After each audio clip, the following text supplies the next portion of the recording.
Hi, everyone, and thank you for joining us today for our webinar on the Abrolhos Islands and the Coral Coast. My name's Diane, and I am a sales executive here at Coral Expeditions. We are very lucky today to have one of our expert guest lecturers join us, Howard Gray. Howard has been captivated by marine ecosystems and rich maritime history of the west coast of Australia for almost 4 decades. The Houtman Abrolhos Islands has been of particular interest since his first visit in 1980. Thank you so much for joining us today, Howard. It's a pleasure to have you on board with us. Can you let us know a little bit about what your role is with Coral Expeditions and what you do on board? Yeah, hi Diane, hi viewers. It's what a treat to actually be on board, these ships with Coral Expeditions, because it takes us, from right down the southwest of WA, right up to the northwest, and along the way there's such a huge variety of things to see and to experience, and Coral Expeditions does it really well. So, yeah, my role, I guess, along there is simply to help make sure that all the guests have the best possible time they can, know what it is they're seeing. I do a lot of interpretation, take them around, tell them background stories, point out the little things they might otherwise miss, and generally make sure everyone has the best experience we can possibly give them along the way. I actually often say I have the best job on the ship because I get to do what all the guests do. So, partly what we try and do is make sure the guests are having a good time, which means I have a good time too. Yeah, wonderful. That's so wonderful. It works out both ways, yeah. Yeah, and I think that's really unique to Coral Expeditions, is having, all of our expeditions are expert-led. So it's so great to have you impart your knowledge and share all of your knowledge with our guests on board as well. Yeah, well, so, and also, like, you can't help but be passionate about the west coast of Australia. Once you learn a little bit about the history and so on there, it really is just quite phenomenal, and it's just a real treat to be able to share it. Yeah, brilliant, wonderful. So a couple of our vessels that'll be taking us there is Coral Geographer and Coral Adventurer. Now, these are purpose-built expedition ships that take a maximum of 120 guests, which is that true expedition style cruising, small passenger numbers, so we don't lose the intimacy of the adventure or the overwhelm of the communities that we actually visit. And they are purpose-built for tropical expeditions with those beautiful large open spaces and shallow drafts, so we can get really close into those remote shorelines and easy expedition dispatch.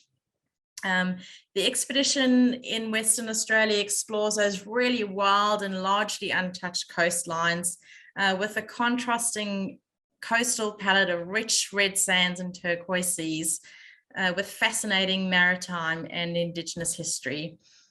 So Howard, can you tell us a little bit about what the Houtman Abrolhos Islands actually are? Yeah, well, this is where we start out, overnight from Fremantle, and make our way up to the Houtman Abrolhos Islands.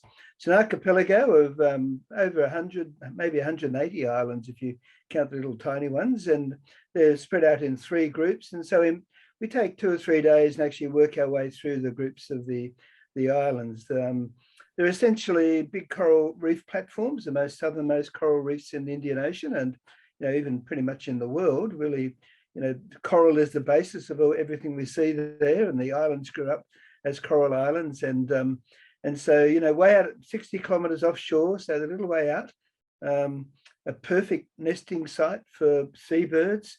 Lots of fish activity and so on around, and of course it's attracted a lot of human activity as well, a lot of it unintentionally, because being reefs out in the middle of the ocean, they sort of act as a big net, and anybody going past who's not quite on course is likely to come to disaster. So there's a few of those stories around to share. Brilliant. And with, I guess, those beautiful colorful contrasts, there is also a lot of colourful history that comes with the West Coast as well. Yeah, so the Abrolhos is one of the earliest bits of the island, of the West Coast, to be discovered. We had Dirk Hartog in 1616, and the Abrolhos were actually picked up in 1619, so fairly early on. And 10 years later, we had the wreck of the Batavia, and we had another wreck 100 years later, and pretty much everyone tried to stay away after those big wrecks, of course. But yeah, the very, very colourful history, and it once perhaps a little bit of Aboriginal history if we go back then, just a couple of little traces of that we can talk about. And of course, once the Europeans came in and colonized the West Coast, then we had a whole lot of activity there as well, because shipping was the way people went up and down the West Coast. And so ships would call in there or accidentally get wrecked there, and they were attracted to some of the resources there. Basically bird droppings to begin, well, fish and then bird droppings. Yeah. And then of course rock lobster, which is a big industry that's taken off there, and a few lot of aquaculture happening now. So even though it's you think of it not as being very big, and maybe it's not a long period of history, it really is quite rich when you start to dig into it. It's some wonderful stories there. Fantastic. And you've briefly touched on a bit of the birding there as well, and all the other wildlife, the diversity of wildlife that we can find on that West Coast as well. Yeah, well, from one end to the other, we start down in this around the Abrolhos, and what we find there is quite very, very rich, and the bird life at the times of the year we will be there is particularly towards the end of the year is just phenomenal. These are really, really significant seabird nesting habitats. And apart from that, you've got your beautiful things like your sea lions that frolic around in the water, and it's just a place where every footstep and every time you turn, there's something happening, something going on in the water, on the land, or in the sky around you. So it's a never-ending, amazing place. And then as we go north through the other groups, Shark Bay and up to Ningaloo, and then onto Dampier and so on, it's Montebello's and Dampier. It just the contrast and changes along the way. The geology is quite different in all those places. Just dramatic changes in geology, and then from that, dramatic changes in the vegetation and the way the land's used and such like as well. So over the course of those 10 or 12 days, it's just remarkable, just the variety of stuff we see all the way through. Oh, fantastic. So plenty for our guests to learn along the way and eat as well, the local produce. Yeah, well, the Abrolhos has been a major source of what's called the Western rock lobster, or locally called crayfish. And we're lucky enough to be able to join in with one of the local families there, one of the fishing families, and learn all about their operations and the crayfishing industry, and the pearling industry, where we actually, some of that as well, and with the help of those fishermen, we can sample some of those on board the ship, which is fantastic. Fantastic, delicious. Fresh from the water. Brilliant. Nothing better, right? Nothing better, no. Yeah. So just a quick, before we actually jump into the itinerary, just a quick look over where we go, just to have a quick overview. So Fremantle Broome to Fremantle. We're there at different times of the year, so October, November, or February, March. So how it can take us through what to experience at those different times of years as well. But this is just a rough overview of where we go. Now, what sort of things can we expect to be doing on there, Howard? Hiking, walking, snorkeling? Well, we try to make it a really active adventure cruise. So depending on what the weather throws at us and such like, we don't have any control over that. So we get out and we get on with it, no matter what's going on. So that's often half the fun, a bit of wild weather, or sometimes you get blissfully calm weather, and so the good variety along the way inevitably throws up is all part of the experience as well. So that's we make the most of whatever's thrown at us. Certainly snorkeling wherever we can, particularly around the Abrolhos. There's beautiful snorkeling there, and protected and shallow waters. So usually get nearly everybody in the water, which always is such a delight to see everyone enjoying that. And of course lots of walking on islands where we can, so we can experience just see the the geology and the vegetation and the plant and animal life and how all that's working on these different places and such a variety, such spectacular scenery in some spots as well. And then, you know, just sometimes other places, they'll simply be voyages in the little explorer boats that we have that take about 40 or 50 people, so they work out well.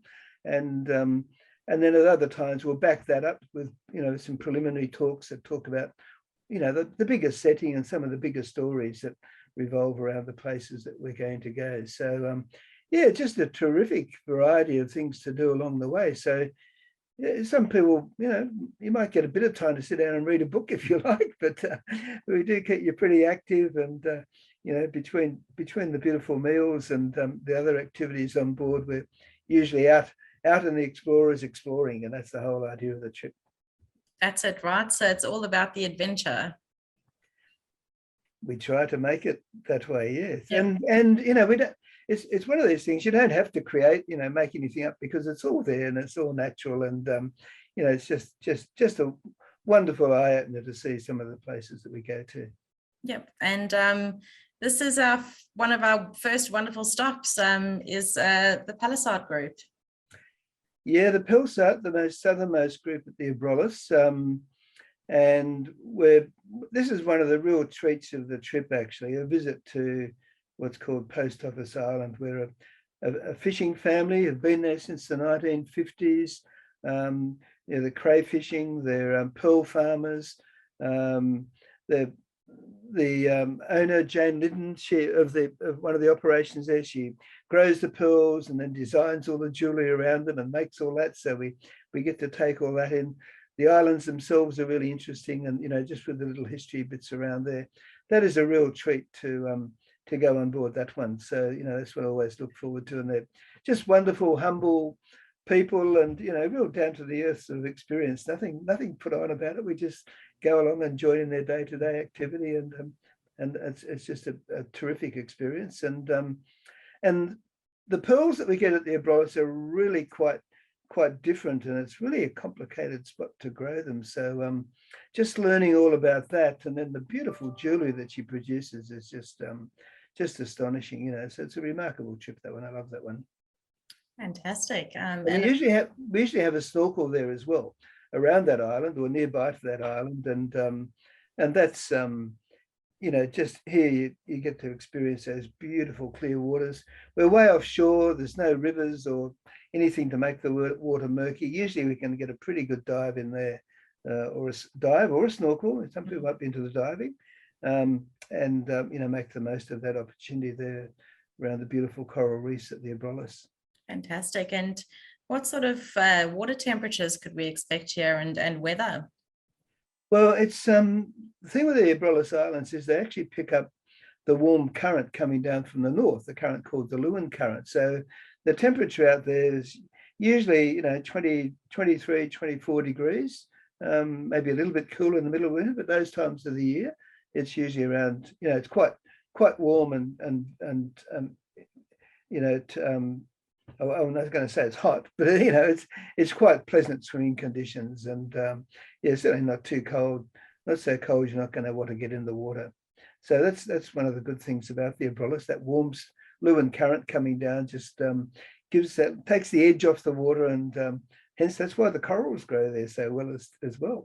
That's it. And yeah. After a nice day of walking and exploring, it's good just to have that nice refreshing dip, having a snorkel at the end of the day.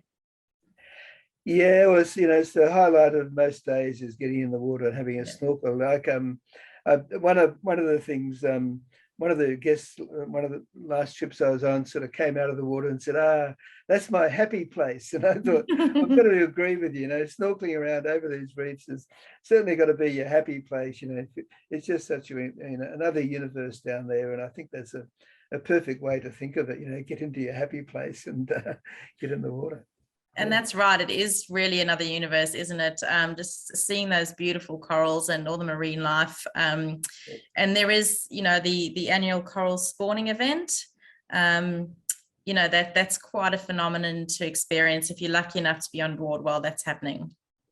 Yeah, so mostly that'll happen at night. So probably won't be doing any night snorkeling, but it does extend right through that early part of late in the year, right through the early part of the year at the Abrolhos. A little bit different to the Barrier Reef, but yeah, just such a huge variety of corals there, and very pretty, a lot of colourful corals, and it's just yeah, just a wonderful place to go. Yeah. And you know, after we've done that, we head off to the Easter group. Sorry, I beg your pardon, the Easter group. And I believe this is a really important bird breeding site. Yeah, all through the Abrolhos, there are places where there's habitat for these seabirds. In this particular one, there's a bird, they're a really rare bird called the lesser noddy, and they nest in the mangrove trees. In other places, there are sand ridges where we get nearly over 1 million mutton birds or shearwaters nest. There's about 20 different species of seabird use the Abrolhos as their nesting habitat. Some burrowing into the ground, some on the ground, some in the bushes, some up in the trees. And as well as that, you've got your raptors, like your sea eagles and your ospreys. Yeah, so it's particularly early, late in the year, as the seabirds are all coming in and starting their nesting routine. Depending on how late we are in the start of the year, there may be lesser numbers of them around. So, but that time of the year is often better for other sorts of activities. But so depending on when you're there, it determines a little bit of what we get to see. But yeah, we make the most of what's going on, and yeah, so all through the islands, yeah, it's very, very, very precious little places too. So we make sure nobody goes around sort of destroying anything or damaging anything. It's a big part of the way we operate, to make sure that we are actually, you know, conscious of what we do and how we go about doing things, so that we cause no harm or disturbance to things as we go around. So that's really important too. Of course, I think that is really big, that we do genuinely look after and care about the communities and places that we go to. You know, that is at the forefront of coral expeditions, really. Yeah, that's you know, fundamental to everything. You know, just you know, we don't touch, we don't take. Well, we take photos, and for, you know, a lot of the places we go, they're photographers' dreams. Really, there's so many beautiful opportunities to sort of take photos, and even like with the slides you got up there now with the sea lions. You know, people with their little underwater cameras and so on, the sea lions often love to come in and have a bit of a play around with us while we're snorkeling, which is quite remarkable. Yeah, and the puppies of the sea, I believe, is what they're affectionately known as. They are, yeah, they're very, very playful, and they do have big teeth. I'm sure. So you know, and you know, the thing with them is, you know, they come to us, and you know, we don't approach them so much. But yeah, the Abrolhos is the northernmost stronghold of these really rare, well, endangered. There's only about 2,000 or 3,000 left in Australia of the Australian sea lion. So you know, it's just a delight to see them, and you know, it's usually everything from the small pups right through to the big old males, and with their harems on the islands, a couple of the islands we go to, and so on. So you know, they usually add another little delight to the day. Fantastic. And we've briefly touched on Beacon Island, and the colourful history that actually surrounds the island. And after a big day of activities, you know, we do try once in the trip to have sunset drinks on the beach. Just a nice rewarding experience after a big day. Just beautiful sunset drinks on the beach. Yeah, it's not all about sort of, you know, taking and dragging you around and sort of, you know, sort of making it you know, too heavy going. Yeah, and we, you know, we relax and take our time, and you know, not being force-fed information or anything. But you know, one of the big stories at the Abrolhos is the Batavia story. You know, this shipwreck 400 years ago, nearly. You know, with a lot of murder and mayhem and you know, bloody retribution and so on. So that's a really dramatic story, and we take you right to the places where all that happened. and really get into that story. That's one of the big stories of the Abrolhos, and we love sharing that one with you and taking you to the places and seeing the sites where various things happened. And at the end of that, you really do need sometimes to just sit on the beach and relax and think, wow, how could that happen in this beautiful, pristine place? That such murder and mayhem could actually take place. And and everywhere you go, there's something going on around you. The little birds will be carrying on. There'll be something in the water or in the sky. And so, even just sitting around at the beach, beautiful sunsets. It's a good way to end the day. Do that very well. Fantastic.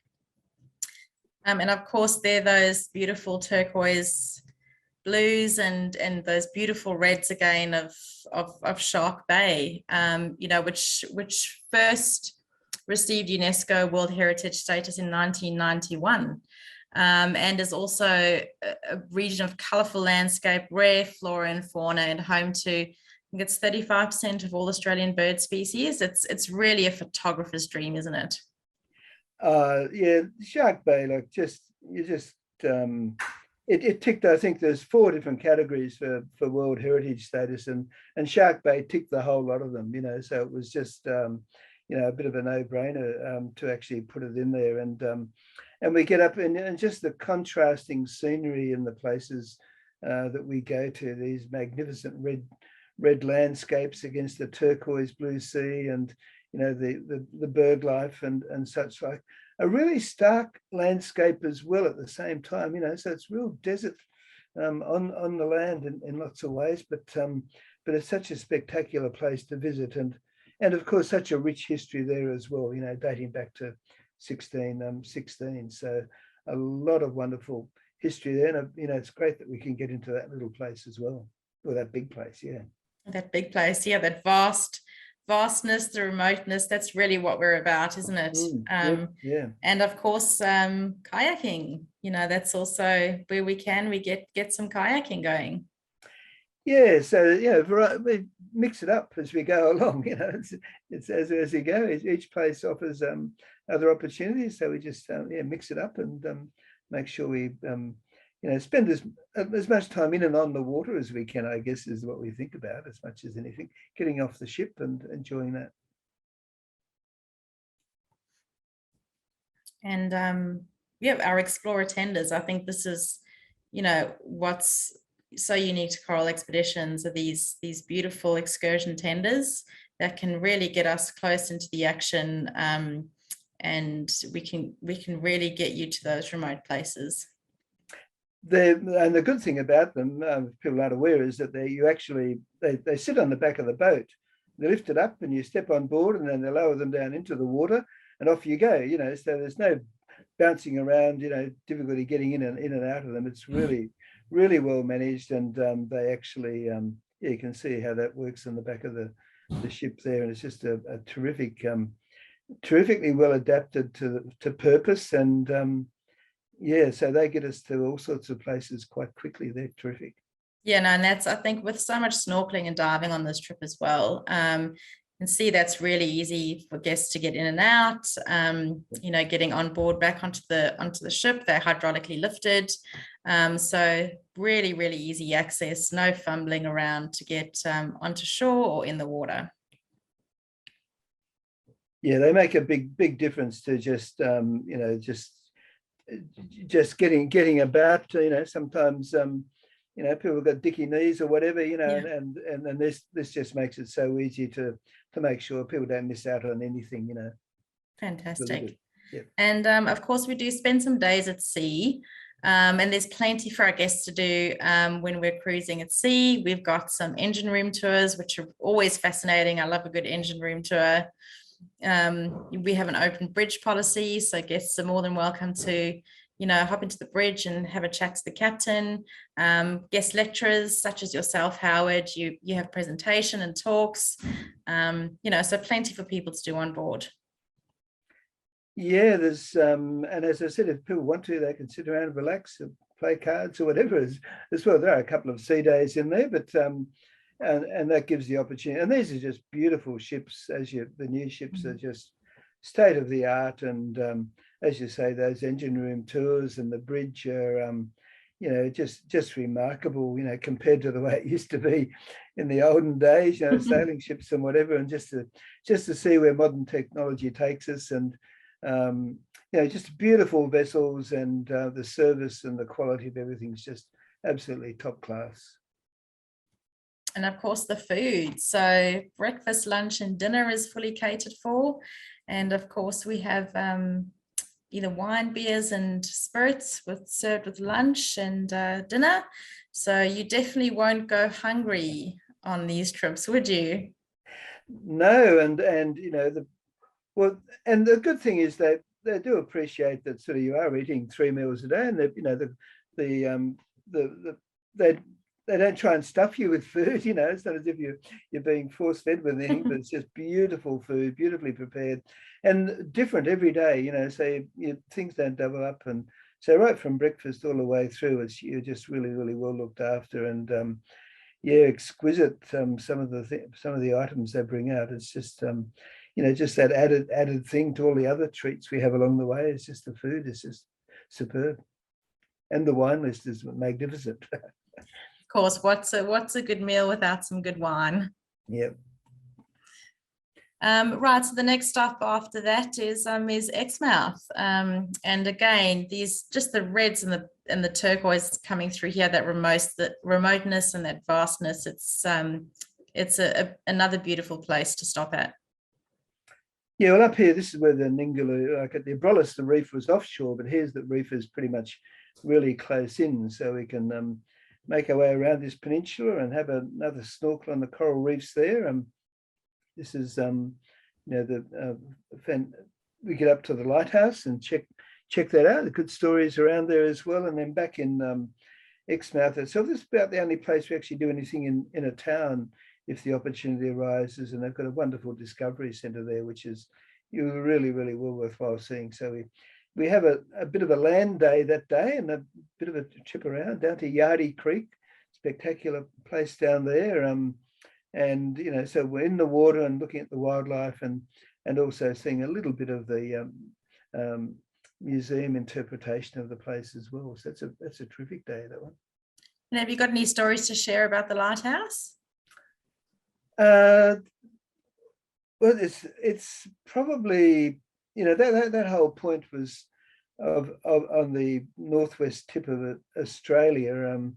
It's probably it's where it bends around to the east again. So it sort of sticks out there, and there's a couple of shipwrecks off the corner there which are worthwhile looking at. And down a little further is the Harold Holt Naval Base with these huge big telecommunications towers, and yes, there's been a fair bit going on that corner there, and a bit of wartime activity around there as well. So there's the lighthouse itself is still, these lighthouses are still important parts of our navigation network. It's always just reassuring looking at all the instruments on board your ship, but if you can see that light flashing, then you do know that you're on track and the instruments aren't letting you down in any way.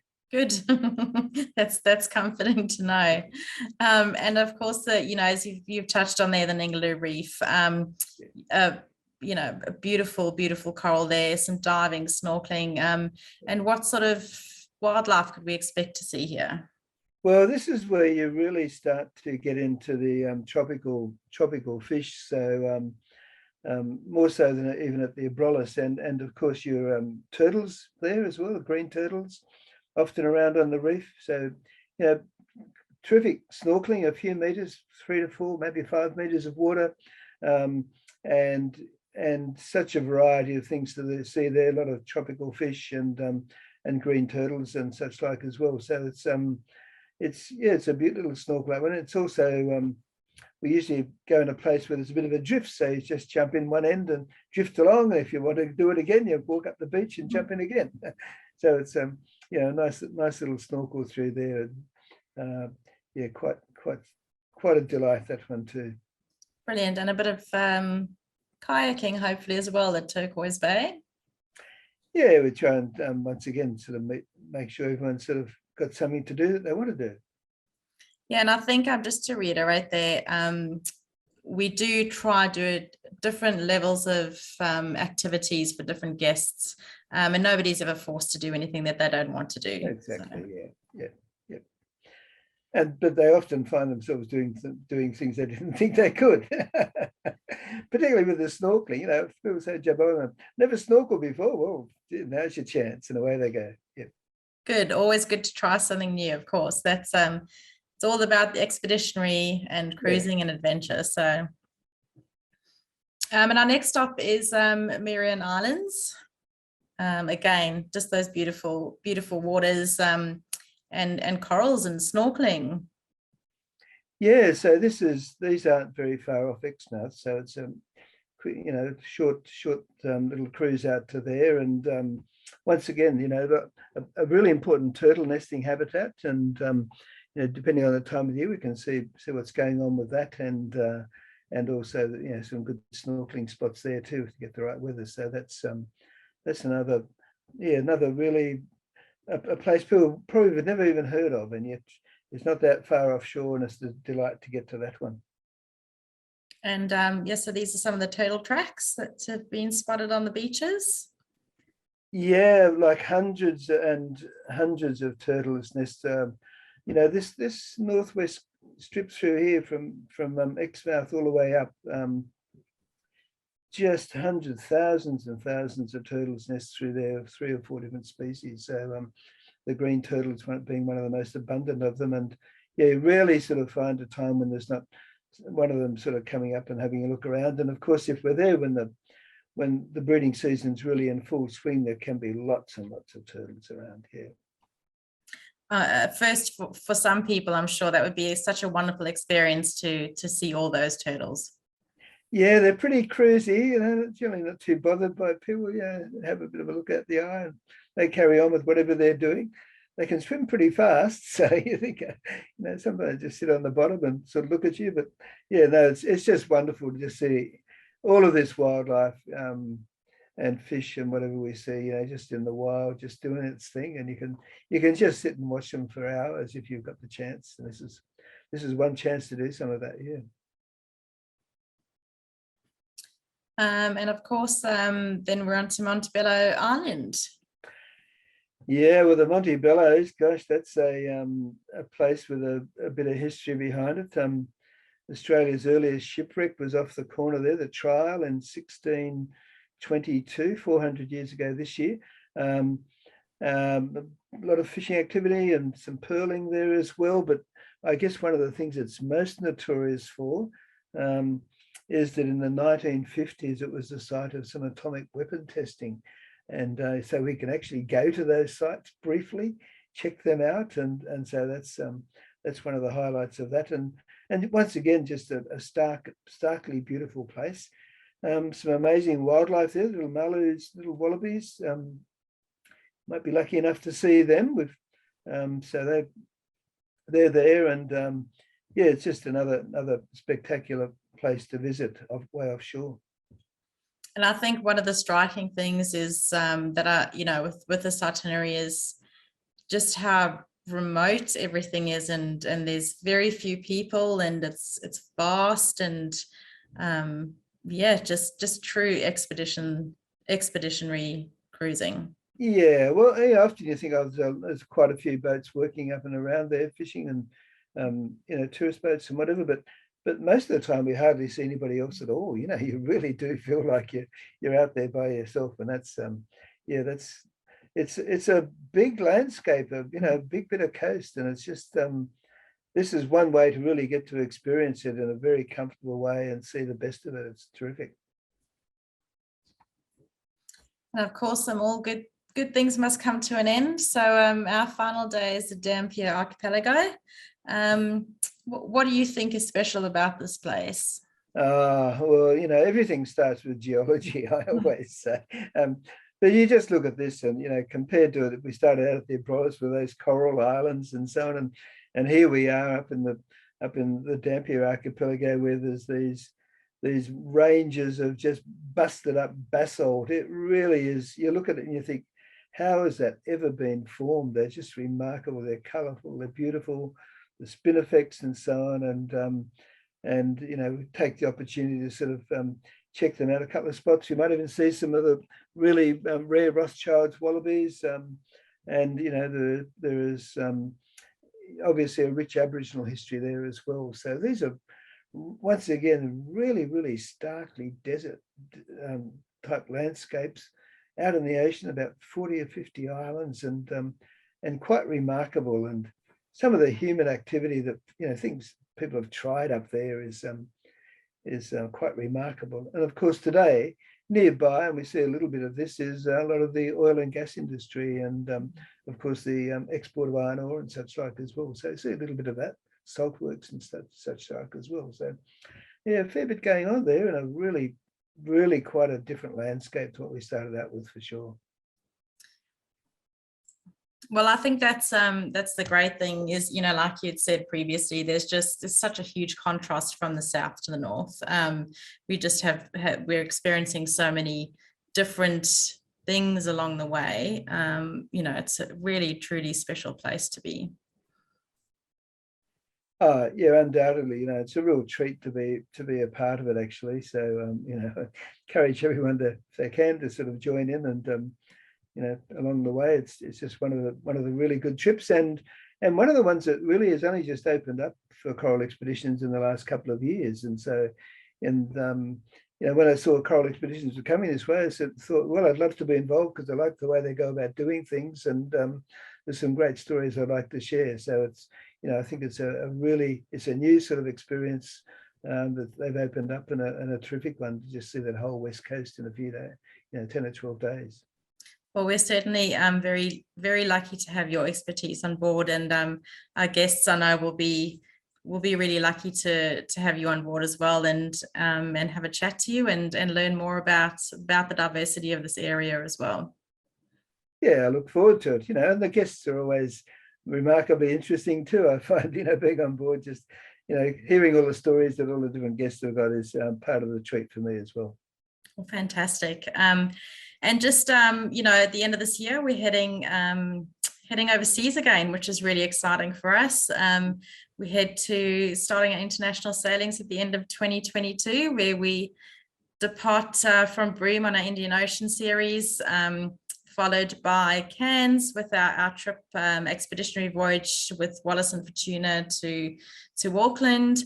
And then, of course, coming up at the end of 2023 and 24, we've got New Guinea and Micronesia. And then we have our Japan series launching soon as well. So, lots going on for coral. We're certainly not stopping anytime soon. And love having experts such as yourself on board, Howard. So thank you so much for sharing your knowledge with us today. And we're looking forward to having you on board next again. Yeah, thanks, Diane. That's been terrific. And hopefully your viewers sort of join in sometime. Thank you. Thanks so much, Howard. Bye-bye. Bye.